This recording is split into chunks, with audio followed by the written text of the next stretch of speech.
Hello guys. मैं हूं पंकज अग्रवाल, आपका यूजीसी नेट एजुकेटर। चलिए देखते हैं कम्युनिकेशन के इस चैप्टर में effective communication, verbal and non verbal, inter cultural and group communication और क्लासरूम कम्युनिकेशन को। सबसे पहले कम्युनिकेशन का ऑब्जेक्टिव क्या है, पर्पस क्या है। The objective of communication are dynamic and ever changing. कहने का मतलब जो ऑब्जेक्टिव है कम्युनिकेशन का वो हमेशा बदलता रहता है। बदलते रहने का मतलब है, सपोज करें एक फादर है अपने सन को कुछ कह रहा है तो वो ऑर्डर हो सकता है। अब कोई एक एम्प्लॉय अपने सीनियर को कह रहा है तो वो रिक्वेस्ट हो सकता है। तो कहने का मतलब जो ऑब्जेक्टिव है कम्युनिकेशन को वो हमेशा चेंज होता रहता है, इसलिए इसको डायनामिक कहा जाता है। We communicate with intention of complying और वार्निंग, सॉरी कंप्लेनिंग और वार्निंग। कहने का मतलब हम लोग कम्युनिकेट करते हैं, इंटेंशन होता है कभी कभी कंप्लेन करने के लिए, कभी कभी वार्निंग देने के लिए। But unfortunately we do this angrily and get into arguments. If we learn to complain and warn in acceptable and constructive manner, our serious intention can be conveyed quite effectively without damaging relationship. कहने का मतलब ये है कि कभी कभी देखे होंगे कि अगर जॉब कर रहे हैं आप तो कभी कभी सीनियर जो है बहुत हार्श होता है एम्प्लॉयज पे या अपने लोअर लेवल स्टाफ पे। तो ये कोई सही तरीका नहीं है किसी को कम्युनिकेट करने का, या फिर कंप्लेन या और कहते हैं कंप्लेन करने का सही तरीका नहीं है। अगर सही तरीके से कंस्ट्रक्टिव मैनर में किया जाए तो क्या हो सकता है कि उसको डांटा भी जा सकता है और उसको बीच में जो रिलेशनशिप है वो खराब नहीं होगा। इसलिए कहा जाता है कि हमेशा जो है कंस्ट्रक्टिव मैनर में किसी को कुछ बोलना चाहिए ताकि किसी को बहुत ज्यादा बुरा ना लगे। In order to question, counsel, clarify, appraise, evaluate, reprimand, organize, and numerous such objectives, we make use communication।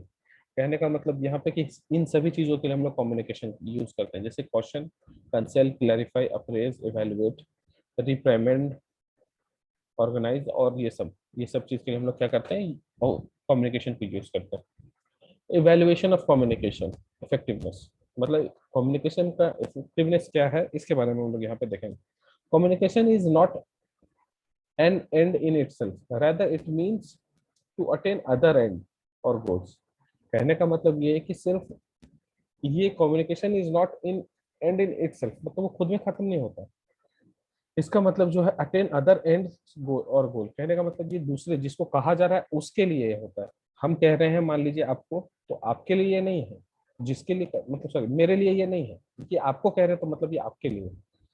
Hence it has to be effective to be able to attain these goals or objective। Communication effectiveness can be examined in the relation of following criteria। Fidelity of communication, मतलब उपयोगिता क्या है communication का।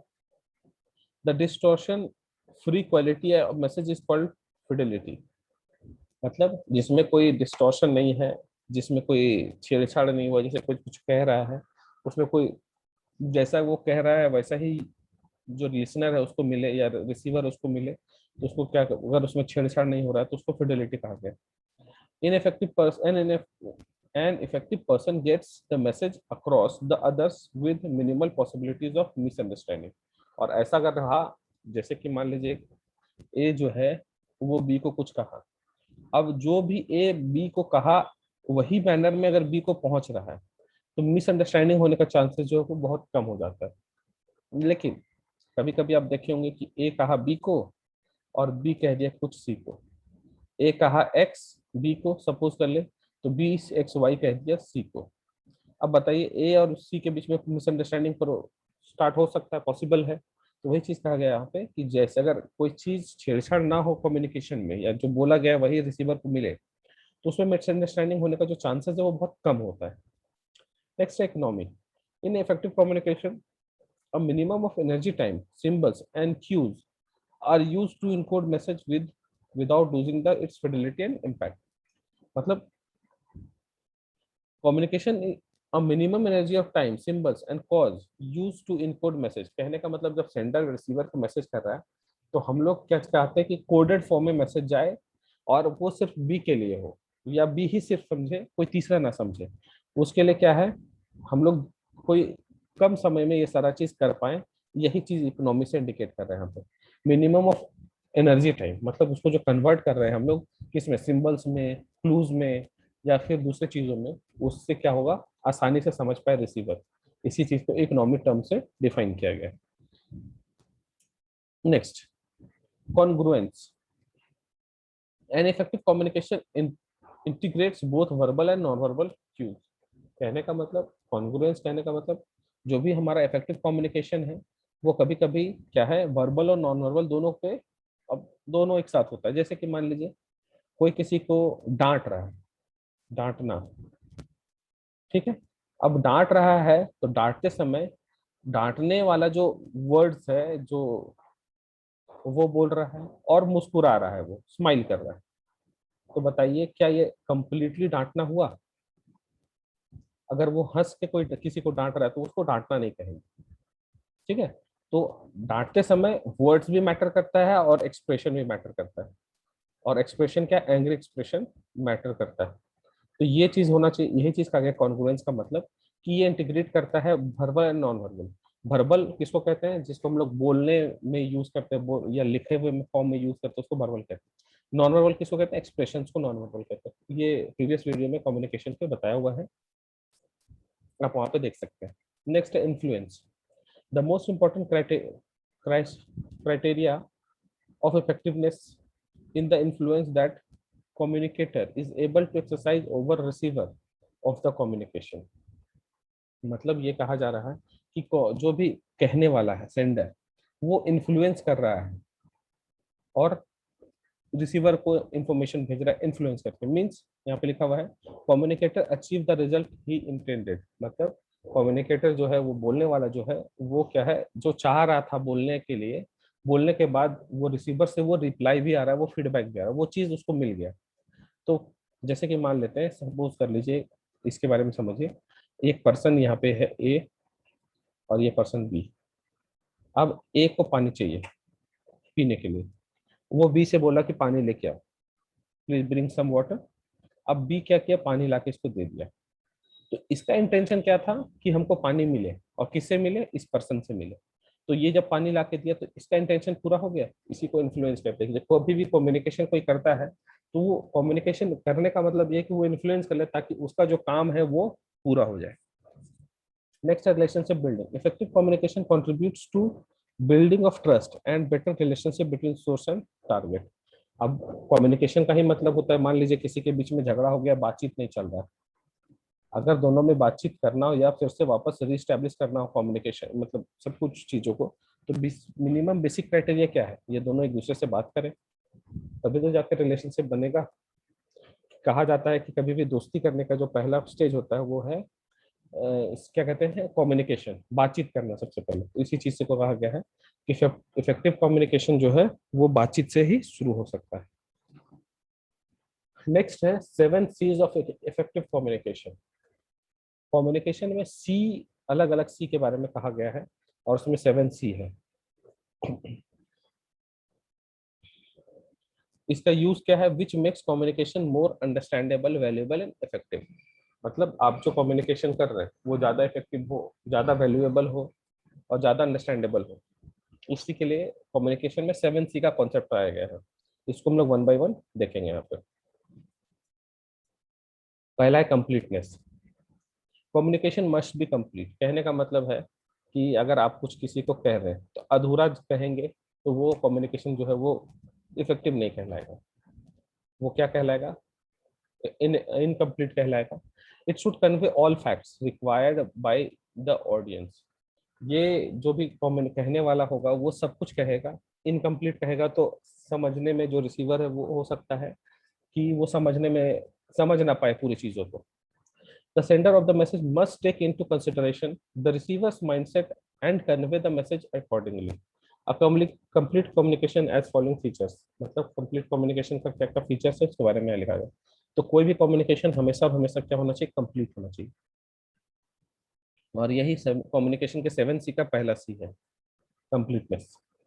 Complete communication develops and enhance the reputation of an organisation.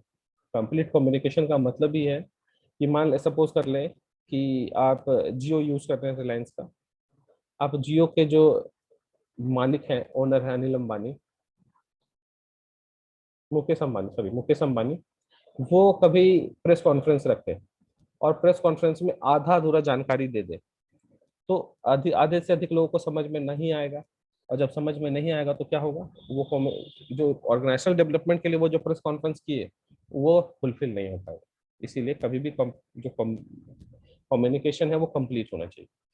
They are cost saving as no crucial information is missing and no additional cost is incurred conveying the extra message if the communication is complete. कहने का मतलब है कि communication अधूरा रख के हमारा कोई पैसा या कोई कॉस्ट नहीं बच जाने वाला है, ठीक है, या कोई क्रूशियल चीज नहीं हो जाने वाला है। इसी वजह से कहा गया कंप्लीट इंफॉर्मेशन को देना है, और हो सकता है अगर कॉस्ट एक्स्ट्रा भी लग रहा है तो उसको भी लगाना है। It leaves no question in the mind of the receiver. अब कंप्लीट इन कम्युनिकेशन हुआ, कंप्लीट चीजों को क्लियर किया गया, तो रिसीवर के माइंड में कोई कंक्लूजन या कोई कंफ्यूजन नहीं रहेगा।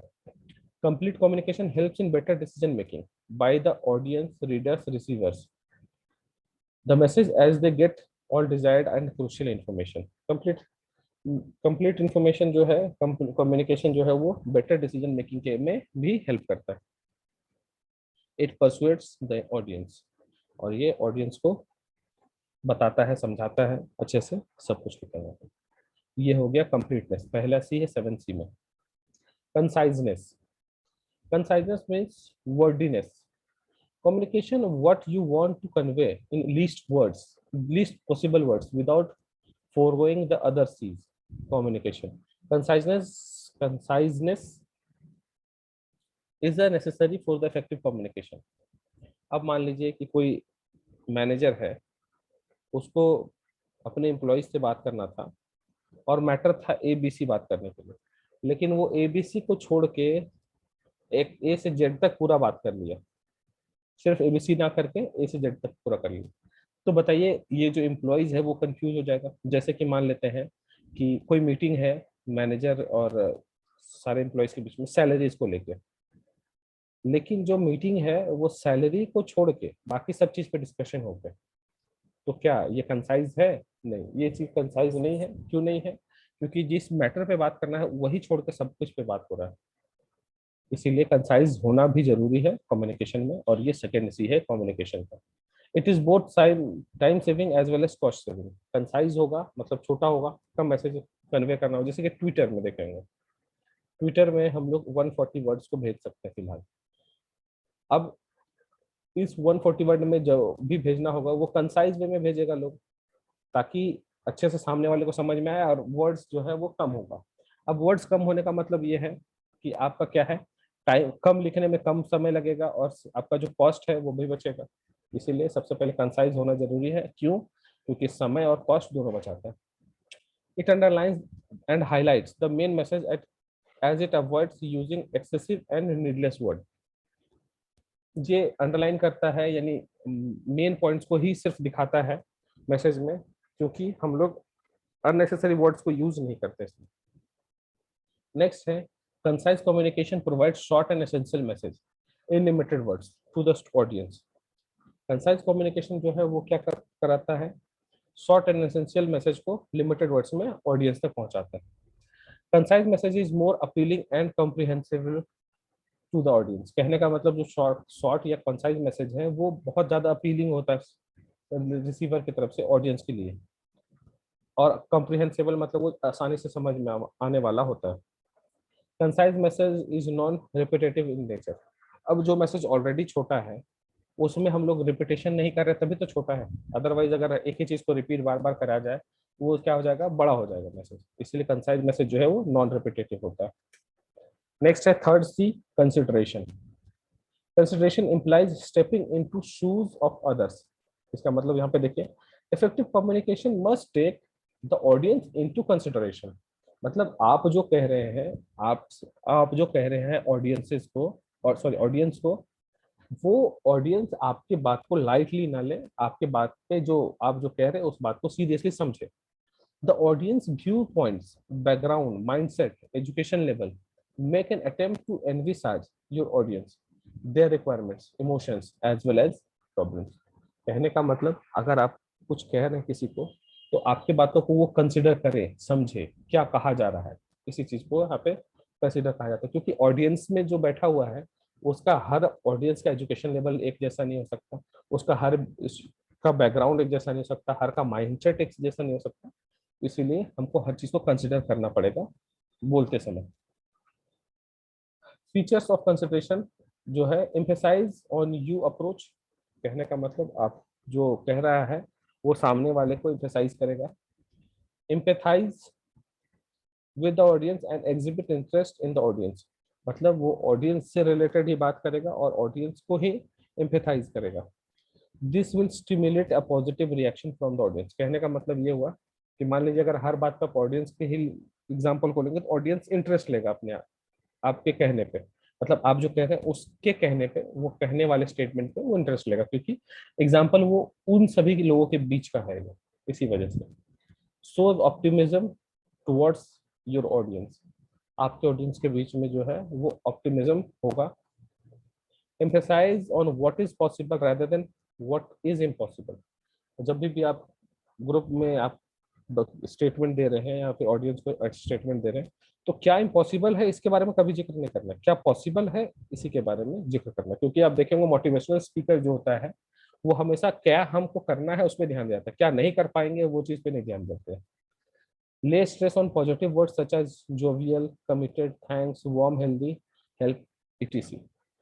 ये सब जो है, ये सब पॉजिटिव वर्ड है जो हम लोग यूज करते हैं ताकि ऑडियंस और ज्यादा इंटरेक्ट हो, इंटरेस्ट ले हमको। नेक्स्ट है clarity. Clarity implies emphasizing on specific message or goal at a time rather than trying to achieve too much at once। मतलब हम बहुत ज्यादा एक साथ नहीं बताना चाहेंगे, हमेशा क्या बताएं, थोड़ा थोड़ा और emphasized वे में बताना चाहेंगे। Clarity means emphasizing on a specific message or goal at a time, मतलब एक समय पे एक ही चीज पे फोकस करना, rather than trying to achieve too much at once। और ऐसा नहीं करना है कि एक ही समय में बहुत सारी चीजों को कवर करना है, जिस चीज कवर कर रहे हैं एक समय में एक ही चीज को कवर करना है और उसको एम्फसाइज करना है। Clarity in communication has following features. It makes understandable easier, understanding आसान कर देता है क्योंकि क्लियरिटी हो जाता है सारे चीजों पे। Complete clarity of thoughts and ideas enhances the meaning of message. अगर कंप्लीट आइडिया अगर आ रहा है तो वो क्या हो रहा है, मैसेज के मीनिंग को इनहेंस करेगा। Clear messages message makes us of exact appropriate and concrete words. मतलब क्या है, क्लियर मैसेज जो है वो अप्रोप्रिएट और एग्जैक्ट हम लोगों को प्रोवाइड करा, हम लोग एग्जैक्टली समझ पा रहे हैं कि क्या है वो। ये हो गया क्लैरिटी में। Next, correctness. Concrete communication implies being particular and clear rather than fuzzy and general. कहने का मतलब ये है कि करेक्टनेस होना चाहिए आपके कम्युनिकेशन में, मतलब आप जो कह रहे हैं वो फैक्ट करेक्ट होना चाहिए। ये नहीं उलझुल बात भी करना नहीं है, क्योंकि अगर ऐसा होगा तो कोई इंटरेस्ट, अगर ऑडियंस को पता है ये सब चीज तो वो क्या होगा, वो इंटरेस्ट नहीं लेगा आपको। It is supported by specific facts and figures. देखिए फैक्ट्स पे ही आपको रहना है। It makes use of words that are clear and that build reputation. Words ऐसा यूज करना है जो क्लियर होना चाहिए और आपका रेपुटेशन को बढ़ाए। Concrete messages are not misinterpreted. और जो कॉन्क्रीट मैसेज मतलब जो सही मैसेजेस है उसको मिस इंटरप्रेट नहीं कराना है किसी भी ऑडियंस को। तो ये हो गया करेक्ट कॉन्क्रीटनेस। नेक्स्ट है courtesy. In message implies the message should show the sender's expression as well as should respect the receiver। Courtesy कहने का मतलब जो है वो सेंडर और एक्सप्रेशन को और रिसीवर के एक्सप्रेशन को क्या करना है, मेंटेन करना है उसकी डिग्निटी को। The sender of the message should be sincerely polite, judicious, reflective and enthusiastic. कहने का मतलब जो भी मैसेज सेंडर में होगा, जो भी बोलने वाला होगा, वो हमेशा पोलाइट होगा, जुडिशियस होगा, रिफ्लेक्टिव होगा एंड एंथुसियास्टिक होगा। इसके कुछ फीचर्स हैं। कर्सी implies taking to into consideration both viewpoint as well as feeling of the receiver of the message। कहने का मतलब ये है यहाँ पे कि अगर आप कुछ कह रहे हैं, अपना व्यू पॉइंट रख रहे हैं, तो आपको ऑडियंस का भी व्यू पॉइंट रखना, समझना पड़ेगा कि वो क्या कहना चाह रहे हैं। दोनों का व्यू पॉइंट इक्वल होना चाहिए। मतलब इक्वल कहने का सेंस ये है कि वो जो कहना चाह रहे हैं वो भी वहां पर प्रेजेंट होना चाहिए। courteous message is positive and focused at the audience। जो भी courteous मैसेज है वो पॉजिटिव और ऑडियंस पे फोकस होना चाहिए। it makes us of terms showing respect of receiver of message, it is not at all biased। और हमेशा याद रखना है कि कभी भी कोई भी जो मैसेज भेजने वाला या सेंडर जो है वो बायस्ड नहीं होना चाहिए। अगर बायस्ड रहा तो एक स्पेसिफिक ग्रुप ऑफ पीपल जो है वो इंटरेस्ट लेगा, लेकिन जो दूसरा है उस फील्ड पे इंटरेस्ट नहीं ले रहा है वो कभी इंटरेस्ट नहीं लेगा। तो हम लोग को कम्युनिकेशन, इफेक्टिव कम्युनिकेशन में हर एक ऑडियंस के पॉइंट को मतलब दिमाग में रखना होगा क्या करना। नेक्स्ट है correctness. Correctness correctness in communication implies that there is no grammatical error in communication। कहने का मतलब करेक्टनेस, आप जो कह रहे हैं उसमें कोई एरर ना हो, ग्रामेटिकल एरर एटलीस्ट ना हो, और जो कह रहे हैं वो एकदम वेल मैनर में हो। If message is exact, correct and well timed, if communication is correct, it boost up the confidence level. कहने का मतलब है कि अगर आपका जो इन्फॉर्मेशन कम्युनिकेशन जो अगर करेक्ट है तो आप कॉन्फिडेंस लेवल को बूस्ट करता है। Correct message has greater impact on audience and readers. अगर आपका मैसेज करेक्ट है तो वो इम्पैक्ट छोड़ जाता है ऑडियंस पे। It checks for the precision and accurateness of facts and figures used in message. तो ये चेक करता है प्रिसीजन को और एक्यूरेटनेस को देखता है। It makes use of appropriate and correct language in the message. ये बताता है कि अप्रोप्रिएट और करेक्ट लैंग्वेज क्या है उसके मैसेज में। Awareness of these 7 of communication makes you effective communicator. मतलब ये 7वां है। तो ये जो 7C है इसको अगर आप ध्यान में रखेंगे तो आप एक इफेक्टिव कम्युनिकेटर बन पाएंगे। ये चीज इसमें बताया गया। चलिए आगे देखते हैं। नेक्स्ट है 4S ऑफ कम्युनिकेशन। अब कम्युनिकेशन में S भी आता है। तो 4 terms starting with S letter which add the value of message in communication। अब 4S से रिलेटेड वर्ड क्या है वो समझ लेते हैं। Shortness, brevity is soul of wit, it is said. The same can be said about communication। if the message can be made brief and verbosity did away with, then the transmission and comprehension of message are going to faster and more effective। मतलब conciseness जो हम लोग सी में देखे थे वही shortness से related.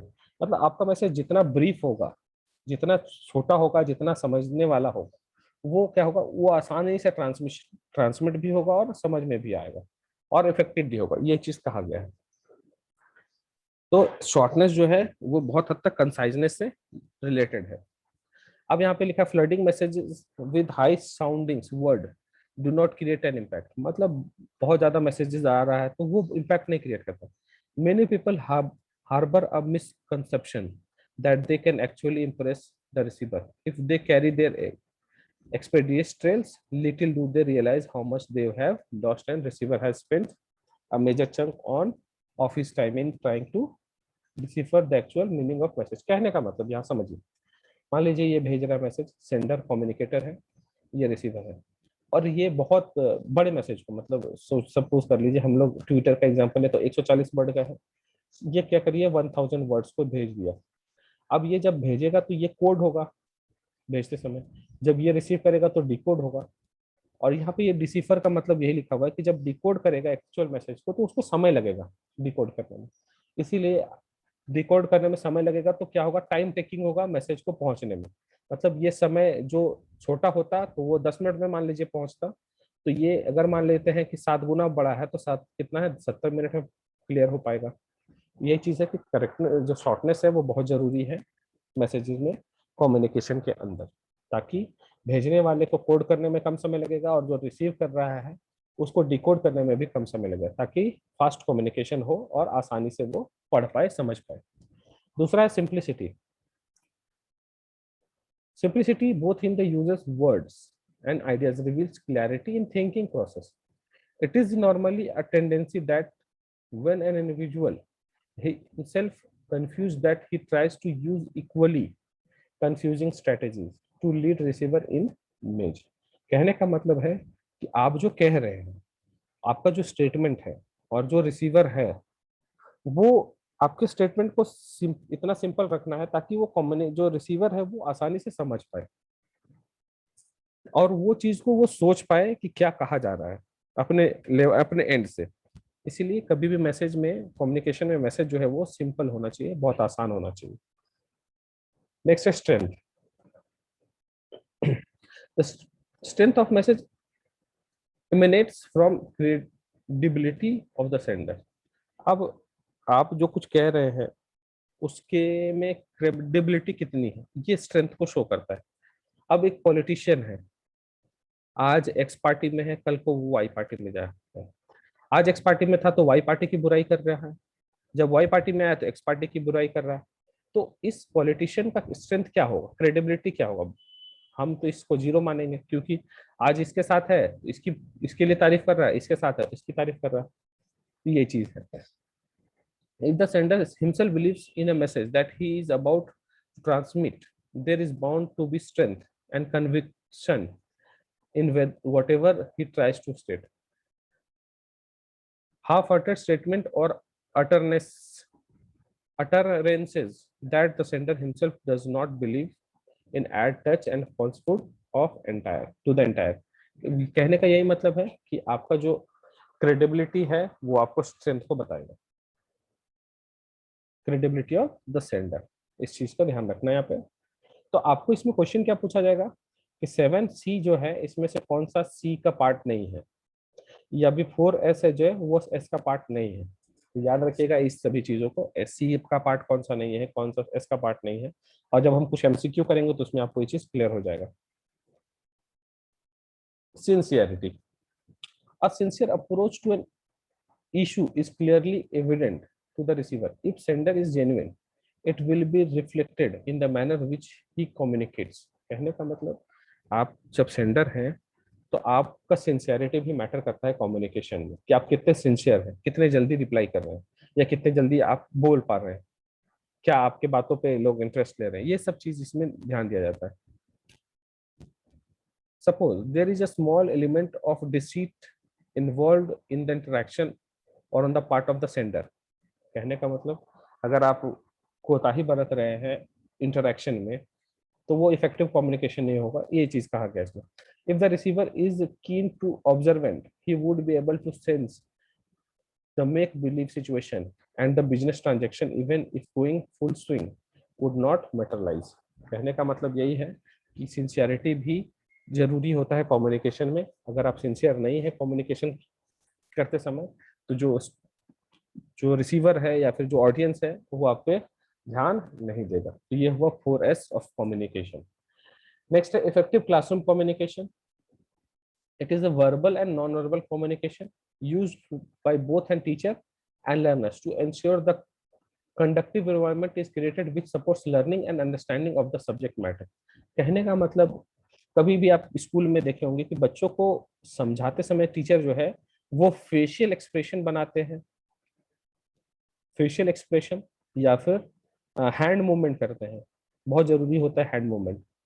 तो क्या होता है, ये फेशियल एक्सप्रेशन और हैंड मूवमेंट जो है ये कहलाता है नॉन वर्बल, और वर्बल जो टीचर्स बोल रहे हैं मुंह से। तो ये क्यों यूज होता है क्लासरूम में, क्योंकि इन्वायरमेंट को कंडक्टिव और सपोर्ट करना है लर्निंग अंडरस्टैंडिंग को सब्जेक्ट मैटर में। इसीलिए क्लासरूम को इफेक्टिव बनाने के लिए वर्बल और नॉन वर्बल कम्युनिकेशन दोनों जरूरी होता है। तो अगर पूछा जाए क्लासरूम कम्युनिकेशन कैसा होता है, वर्बल होता है, नॉन वर्बल होता है, दोनों होता है, आपको यहाँ पे वर्बल एंड नॉन वर्बल देना है। Teacher and learners use it to communicate ideas, feeling, attitudes and values. यह है इफेक्टिव कम्युनिकेशन।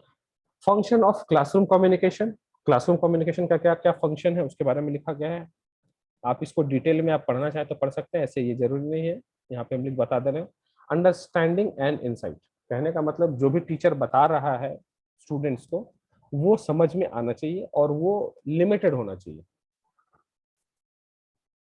ताकि कंटेंट को अच्छे से स्टूडेंट्स के या लर्नर्स के दिमाग में पहुंचे और वो स्टूडेंट समझ पाए क्या है। नेक्स्ट है परसुएशन एंड इन्फ्लुएंस।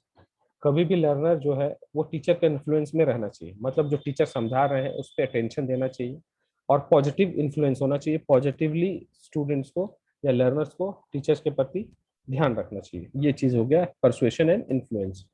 नेक्स्ट है promoting learning skill. Promoting learning skill कहने का मतलब यह है कि जब भी टीचर अगर पढ़ा बता रहे हैं स्टूडेंट्स को, तो कैसे सीखना है नई नई चीजों को, कैसे सीखना है नई नई चीजों को, इसको वो बताते हैं। कि आप ये जैसे कि कभी ड्राइंग करते समय आप देखेंगे कि लोग कहते थे कि 2 से हम लोग हंस बना देंगे, तो ये क्या है, एक इफेक्टिव लर्निंग का है। इस तरीके से ये बन गया। थोड़ी राइटिंग ड्राइंग बुरी है, लेकिन फिर भी कुछ इस तरीके से। तो ये प्रमोटिंग लर्निंग स्किल मतलब टीचर हमेशा स्टूडेंट डेवलप करे स्टूडेंट्स में, या फिर लर्नर खुद में डेवलप करे कि हमको अपने स्किल को बढ़ाना है, लर्निंग स्किल को बढ़ाना है। Initiate and maintain relationship. Relationship maintain करने वाला जो केस है, ये बोथ टीचर एंड स्टूडेंट दोनों तरफ से होता है। कहने का मतलब टीचर भी थोड़ा लीन होना पड़ेगा स्टूडेंट्स के लिए, और स्टूडेंट्स को भी थोड़ा सा टीचर की तरफ लीन होना पड़ेगा, जिससे क्या होगा, रिलेशनशिप मेंटेन होगा टीचर स्टूडेंट्स का, और वो इफेक्टिव होगा, ताकि बच्चे टीचर्स के साथ ज्यादा इन्वॉल्व हो पढ़ने में और ज्यादा कुछ सीख पाए। अगर टीचर स्टूडेंट साथ इन्वॉल्व नहीं होंगे तो स्टूडेंट्स कम सीख पाएंगे। यही कहा गया, initiate and maintain relationship. Next है की रोल है, to key role in of classroom communication. पहला है क्लासरूम इंस्ट्रक्शन और दूसरा है क्लासरूम मैनेजमेंट। की रोल है classroom instruction and classroom management. Classroom instruction क्या है? Explaining is major form of communication in the classroom, and it is combined with giving example, asking questions as well as responding to students answer। कहने का मतलब है कि question अगर students पूछ रहा है और कुछ स्टूडेंट टीचर उसको एक्सप्लेन कर रहा है, इसी चीज को कहा जाता है classroom instruction. The importance of preparation and lesson planning which have already been emphasized in chapter on teaching documents cannot be overemphasized.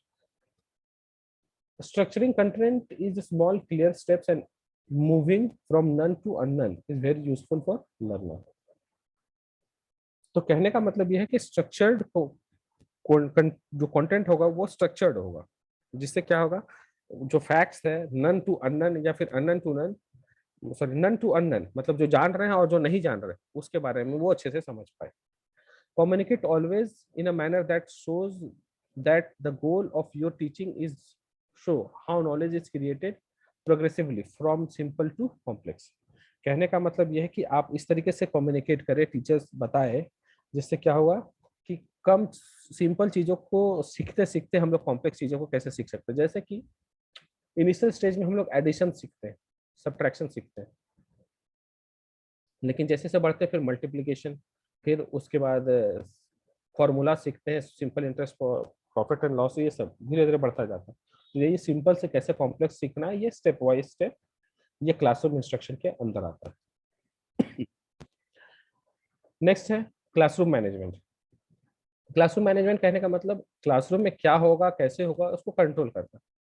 Is used to teacher to ensure that conditions that promotes effective and efficient learning are available. मतलब classroom management का मतलब है कि कैसे class में जो पढ़ाई हो रहा है या फिर जो भी हो रहा है, या कैसे ज्यादा से ज्यादा लर्नर सीख पाए, टीचर्स ज्यादा से ज्यादा डिलीवर कर पाए, ये सब चीज इसमें मैनेज करना है।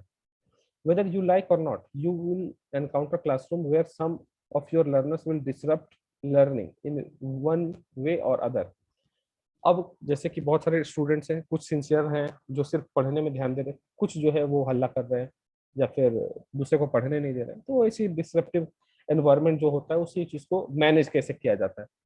डिसरप्टिव बिहेवियर और simply students misbehaviour has to be handled skillfully, and effective classroom communication will help any teacher prevent deal with inappropriate behavior। तो ये चीज कहा गया इसमें कि जब मैनेजमेंट है जिसमें इनअप्रोप्रिएट बिहेवियर स्टूडेंट्स का है, उसको वो इम्प्रूव करे, मतलब उसको ठीक करे, ताकि वो अच्छे से बिहेव कर पाए और सीख पाए चीजों को। नेक्स्ट है there are many strategies of maintaining classroom control as research in the area of classroom management will reveal. This strategy will fall under general approaches। Classroom control का स्ट्रेटेजी बहुत सारा है, उसमें से क्या क्या है उसको देख लेते हैं। यहाँ पे behaviour mortification, promoting a socio emotional learning environment, initiating managing groups of process and the authoritative approach. मतलब आपको क्लासरूम मैनेज करना है या क्लासरूम कंट्रोल करना है तो उसका क्या क्या अप्रोच होगा उसके बारे में यहाँ पे लिखा गया है। Behaviour modification, promoting a socio emotional learning environment, initiating managing and managing group process and authoritative approach. ये सारा का सारा चीज इसमें अप्लाई होगा। Use of questioning technique and feedback. अब जैसे कि मान लेते हैं कि जो रिसीवर होगा या फिर जो सेंडर होगा वो किस तरीके से क्वेश्चन पूछ, जो रिसीवर होगा वो क्वेश्चन किस तरीके से पूछेगा और कैसे फीडबैक देगा।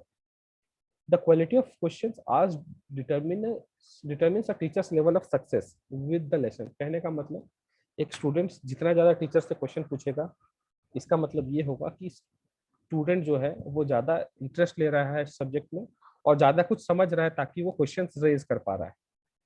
Quality questions promote deep learning as well as learners apply reasoning and analytical approach to facts they know। अब डीप लर्निंग कहने का मतलब जो क्वेश्चन है, जब क्वेश्चन कर रहा है कोई स्टूडेंट तो क्वेश्चन करते समय क्या है, इससे पता चलता है कि वो उसका रीजनिंग और एनालिटिकल अप्रोच क्या है उस फैक्ट को देख के। दो टाइप का क्वेश्चन होता है, क्लोज टाइप होता है, ओपन एंडेड होता है। क्लोज टाइप क्वेश्चन जो है fall at the bottom of the hierarchy of knowledge and deal more with recall of facts. An effective teacher uses these questions sparingly, shows greater interest in higher order open-ended question. Higher order questions challenge students to think clearly and creatively। कहने का मतलब ये है कि types of question जो है वो दो तरीके का होता है, एक क्लोज एंडेड होता है, ओपन एंडेड होता है। तो क्लोज एंडेड क्या है, ये fall at the bottom of the hierarchy of knowledge, मतलब जिसका नॉलेज बहुत कम है या हायरार्की में सबसे कम है वो लोग क्लोज एंडेड क्वेश्चन करते हैं। And deal with more recall of facts and effective, और वो क्या है, फैक्ट को रिकॉल करते रहते हैं सिर्फ। An effective teacher uses this question sparingly and shows greater interest in higher order open ended question। और ये जो टीचर है वो ज्यादा इंटरेस्ट लेके इसको ओपन एंडेड क्वेश्चन में कन्वर्ट करना चाहते हैं। नेक्स्ट है how a teacher responds to students answer requires skilful communication. In providing feedback you should encourage learners to talk by responding positively और फेलियर।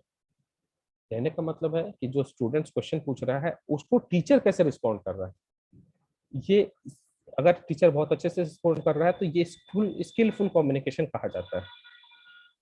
नेक्स्ट है feedback should be given both verbally and non verbally, also directly और indirectly. कहने का मतलब जो feedback है वो हम लोग जो भी देगा या फिर हम अगर देंगे किसी को तो वो वर्बल भी होगा और नॉन वर्बल भी होगा, डायरेक्ट भी होगा, इनडायरेक्ट भी होगा। Indirect feedback is given to the student in a manner that may not use the learner's name and teacher directs it to whole class you say। तो इनडायरेक्ट फीडबैक क्या होगा, you मतलब students का नाम ना लेके डायरेक्टली क्या करेगा, स्टूडेंट टीचर कहेगा स्टूडेंट्स को यू से। Can I see good number of you have taken the advice I gave last time. अब यहाँ पे स्टूडेंट का नाम ना लेके क्या हो रहा है, यू रिप्रेजेंट कर रहे हैं स्टूडेंट पे। आई एम प्लीज्ड विद, ये कहा गया है टीचर के द्वारा। तो यहाँ पे क्या कहा गया है मतलब समझिएगा, जो फीडबैक होगा वो कैसा होगा, verbal non verbal direct indirect दोनों होगा। ठीक है, बस इतना इसमें समझना। फिलहाल इस वीडियो में इतना ही, मिलते हैं नेक्स्ट वीडियो में कम्युनिकेशन के नेक्स्ट में। Thank you.